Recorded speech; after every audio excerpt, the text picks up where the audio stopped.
안녕하세요. 저자 알랭드 보통의 사랑에 기초한 남자입니다. 이 책의 앞부분에서는 부부간의 심리적인 갈등과 자녀 교육에 관한 내용이 나옵니다. 그럼 먼저 들어가기 전에 저자 알랭드 보통에 관해서 간략히 소개해 드릴게요. 그는 1969년 스위스 취리히에서 태어났으며 영국 캠브리지 대학교에서 수학했습니다.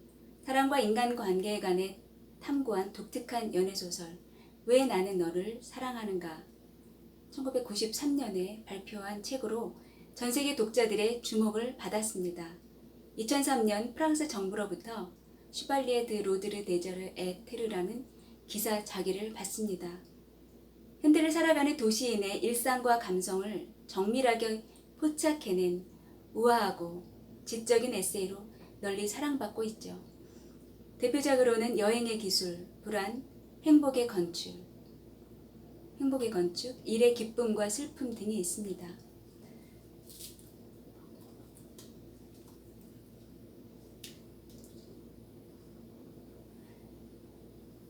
그리고 알랭드 보통이 생각한 이 책의 주인공인 벤은 다중적인 성격의 인물이었습니다. 그는 내면의 생각과 표면적 태도가 일관되지 않고 그 나이대에 남성 평균에서 크게 벗어나지 않지만 또한 은밀한 욕망과 과도한 제의식 그리고 수많은 갈등에 시달리는 인물입니다.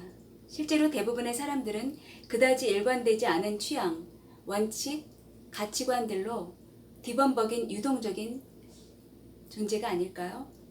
성격이 한 가지로 뚜렷하고 의지가 굳고 변화가 없는 그런 인물은 신화 속이나 동화에 나오는 존재겠죠.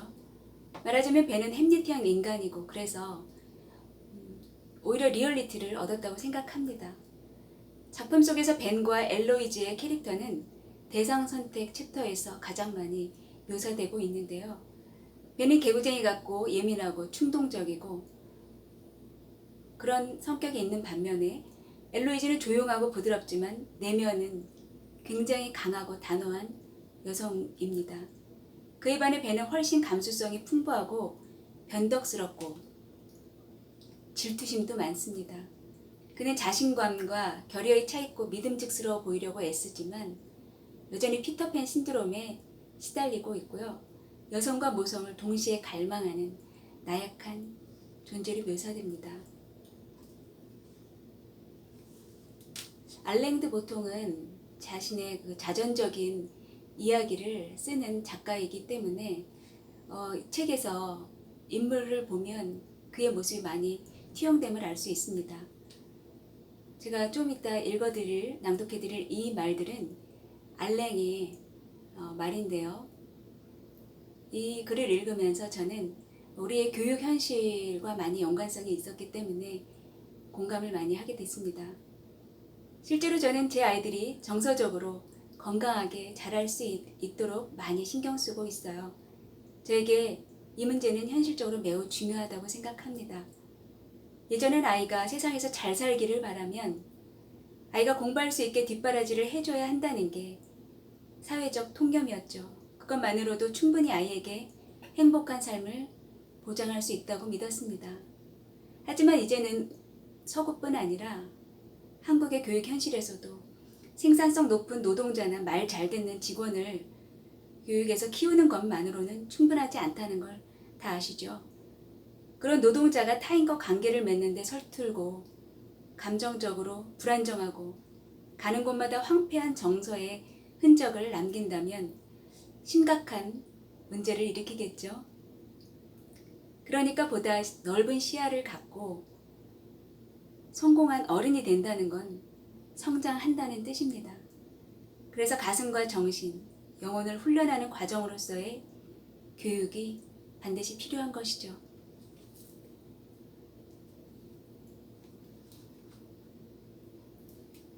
이제 낭독해드릴 부분은 책의 후반부입니다. 이 책을 읽으면서 이 뒷부분에서는 우리의 인생에 관해 많이 생각하게 되었습니다. 그가 살고 있는 시대와 세상은 어떻게 사랑하고 사랑받을지 아는 사람이 된다는 건 타고나는 것이지 노력해서 얻어지는 것이 아니라고 생각한다. 하프시코드나 고대 그리스어를 연습하듯이 사랑도 연습할 수 있다고 믿지 않았다. 그가 속한 문화는 현실에 있는 나와 매우 맞지 않는 인간을 사랑하는 방법을 알아내기보단 알맞은 사람을 찾아내는 것을 관계 몇 개의 결정적 관건으로 파악했다. 파일럿, 외과의사, 회계사, 엔지니어에게 훈련이 필요하다는 것은 우리 스스로 받아들이면서도 연인이나 부모가 되기 위한 공식 훈련 과정을 만드는 것에는 눈에 띄게 소극적이었다.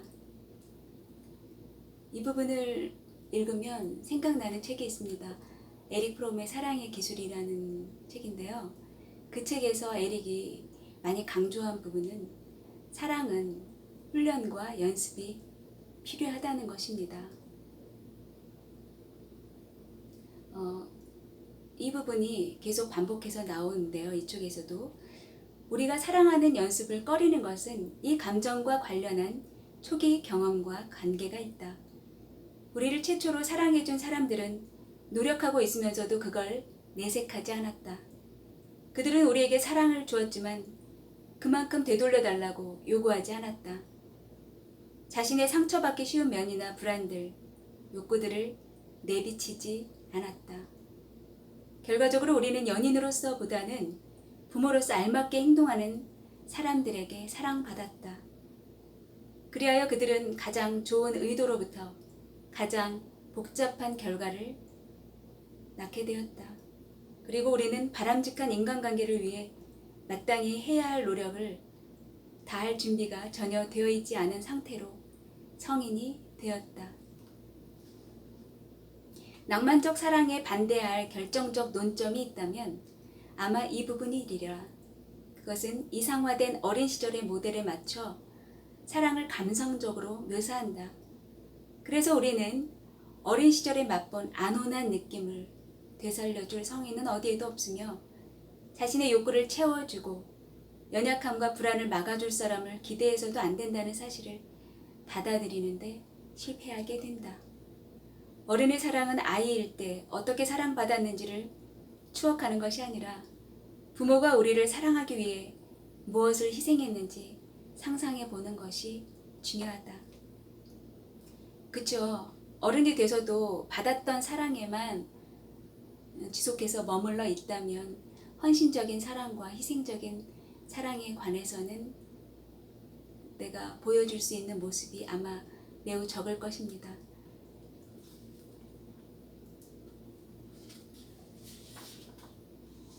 다음 장은요, 평범한 삶을 위한 용기입니다. 40번째 생일이라는 삶의 이정표가 가까워진 어느 날, 불현듯 그는 잘못이 자기 자신에게 있는 것은 아닐까 생각이 들었다. 카타르시스를 주는 사건들과 모호하지 않은 결론으로 이루어진 남이 만들어 놓은 규격화된 이야기를 자기 삶에서 기대한 본인에게 책임이 있는 것 같았다. 그는 자신만의 이야기를 완성하는 일이 스스로에게 달려있다는 것을 받아들였다.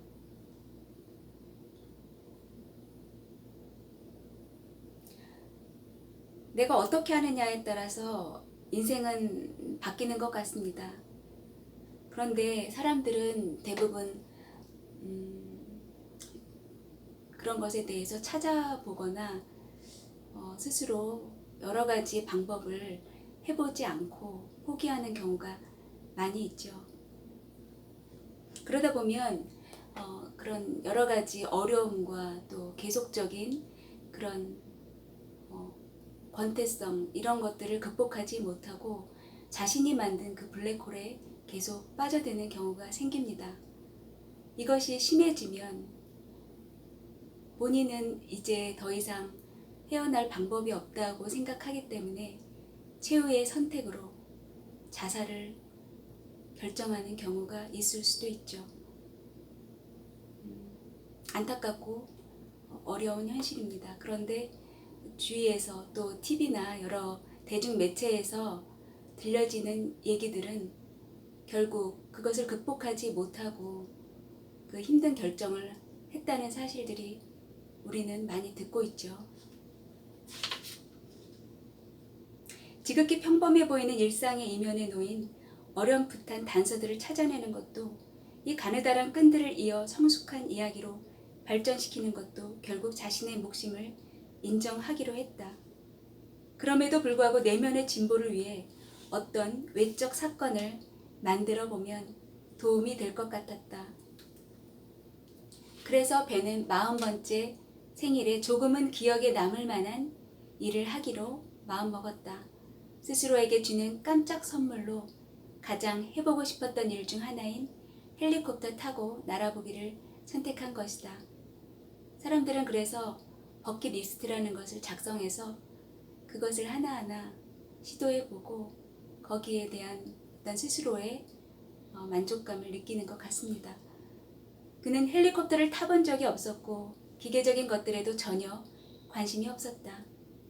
그는 정말로 원한 것은 마음으로 느끼는 기쁨이었다. 사물들이 만만해 보이는 경험, 한눈에 다 파악할 수 있는 시야, 거리에서 마주치던 일상적인 것들을 수백 피트 상공에서 새롭게 인식해보는 것, 이렇게 하늘에서 내려다본 전망이 앞으로 다가올 날들에 대한 객관성과 확실성의 은유가 되어줄 것 같았다.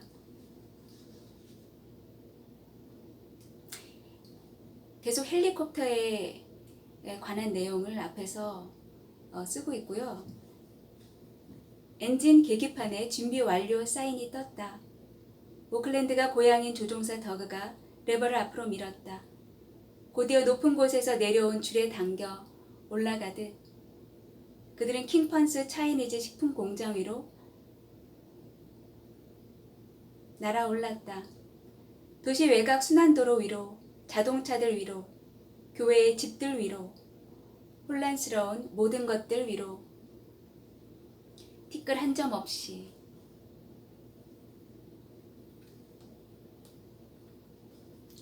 펼쳐진 고요하고 무한한 푸른 하늘 속으로 올라갔다. 아래를 내려다봤다. 남부 잉글랜드가 지도에서 보았던 모양 그대로 펼쳐져 있었다. 한쪽 끝으로는 서퍽 해안이, 반대편 끝으로는 에식스의 습지가 한눈에 들어왔다. 바이킹 시대 이후로 한 번도 건드리지 않은 듯이 나무가 울창한 놀랍도록 목가적인 풍경 속으로 인간의 모든 잡동사니가 녹아 들어갔다. 시야를 가득 채우고 있는 이 완전한 아름다움과 경이로움, 그걸 보며 웃지 않는다는 건 불가능했다. 승객용 문 사이에 가느다란 틈이 있어서 배는 기체 바깥의 살인적인 냉기를 가까이서 느꼈다. 승용차보다는 크지 않은 캡슐은 불과 몇 밀리미터의 유리로 감싸 있고 그 안에는 우주 전체에서 그에게 가장 소중한 세 사람이 앉아 있었다. 간간히 동양으로 가는 비행기, 혹은 유럽이나 미국에서 이륙한 비행기가 그들 위아래로 쏜살같이 지나갔다. 부케 위에 배 한 척이 태양과 만나 눈부신 다이아몬드로 변했다. 관제탑에서 보내오는 소식은 저 아래 구름 양탄자 어딘가에서 길을 잃고 헤매다 헤드폰을 통해 지글거리며 들려왔다. 리마니 앙키니 하는 알아들을 수 없는 사인에 따르면 현재 그들은 안전하게 성층권을 통과하고 있었다. 배는 마음이 가벼워졌고 심지어 설레기까지 했다. 지상의 메인 존재에 얹혀있던 짐의 무게를 훌훌 털어버린 것 같아 홀가분했다. 이 순간이 곧 끝날이라는 것을 그는 알고 있었다. 지금은 공중으로 높이 던져 올린 공안에 있지만 순식간에 다시 내려와야 한다. 연료는 단지 몇 분 이상의 것밖에 없었고 헬리콥터를 빌려준 회계사에게 금방 돌려줘야 한다. 하지만 이 장면의 가치는 바로 그의 이 짧음에 있었다. 그는 지금 이 순간의 많은 것을 영원히 기억에 새기고 싶었다. 과학이라는 인상적인 학문 분야, 이 작은 캡슐을 높이 띄웠다가 제자리로 돌아오게 만들기 위해 받아야 하는 훈련, 새처럼 깨끗한 하늘, 샘솟는 자신감과 희망, 빙하기의 바람과 텅 빈 바깥으로 인해 더욱 깊어진 여리디 여린 식구들에 대한 애정, 장애물에 굴하지 않고 날아오를 수 있다는 강렬한 느낌, 반대되는 여러 가지 익숙한 느낌들이 곧 되살아날 것이다.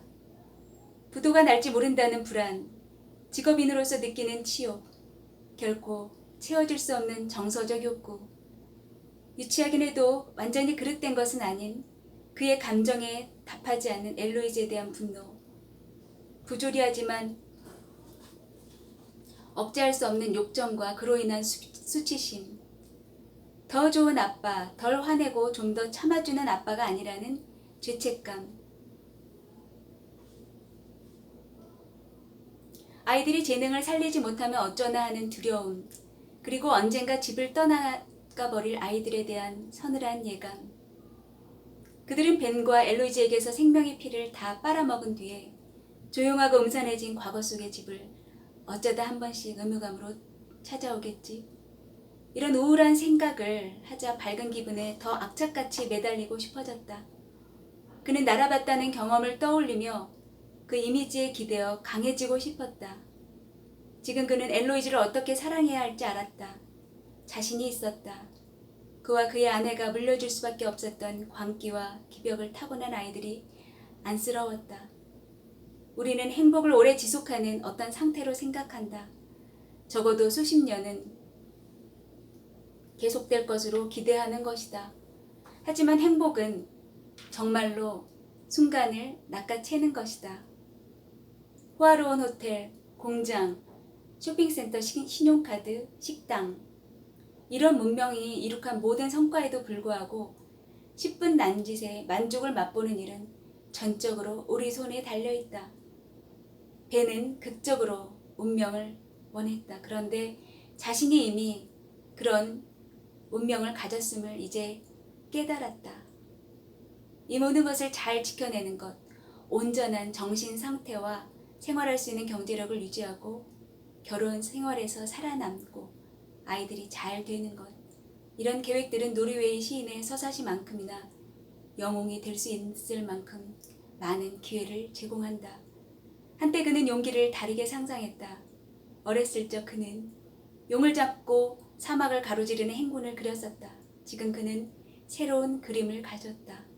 진정한 용기는 불안에 시달린다고 쉽사리 파괴되지 않는 것이라는 것을, 상대의 약한 모습에 좌절하여 상처 주지 않는 것이라는 것을, 또한 주변 사람들을 자신과 똑같이 상처받은 사람들로 보는 것이다. 자신과 같은 죄에 오염되었다고 아이들을 비난하지 않는 것이다. 그리고 미치거나 자살하지 않는 것이다. 지극히 평범한 삶이라는 엄청나게 어려운 과제를 그럭저럭 계속해 나가는 단순한 일, 이것이 진짜 용기이며 영웅주의이다. 헬리콥터 안에서의 짧은 순간, 그리고 그 뒤로도 가끔씩 우리의 영웅 벤은 이 과제에 도전해보고 싶었다. 그쵸, 인생은 평범한 일상이 모여서 이루어지는 그런 집합체고, 그 일상이 우리에게 기쁨을 주기도 하고 슬픔을 주기도 하죠. 이런 시간이 세월이 돼서 어느새 인생을 돌아보고 또 내게 앞으로 주어진 날들과 그 미래의 시간들을 이루어 나가는 것 같습니다. 지금까지 알랭드 보통의 사랑에 기초한 남자 시청해 주셔서 대단히 감사드립니다. 안녕히 계세요.